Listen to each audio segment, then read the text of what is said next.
The federal government has agreed to BC's demands to once again ban public drug use. The province made the request 2 weeks ago as it struggles with a skyrocketing number of overdoses. CTV's Annie Berger-Oliver joins us now. Annie, walk us through the move now to recriminalize.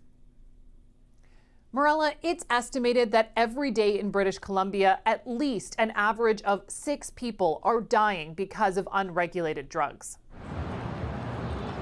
To help reduce overdose deaths, BC launched a 3-year pilot project just over a year ago to decriminalize the possession of a small amount of certain illicit drugs.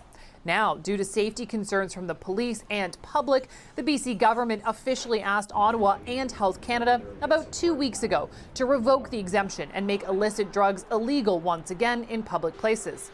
Today, the federal government approved the province's request and said this decision doesn't represent a failure of the pilot project. We would adjust and analyze as we move forward. This is the first time this has been done.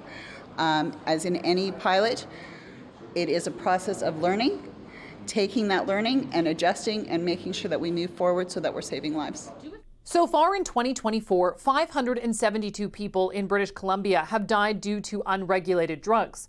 15% of those deaths occurred outside in streets, sidewalks, and parks, while 84% have occurred inside residences, shelters, and supportive housing.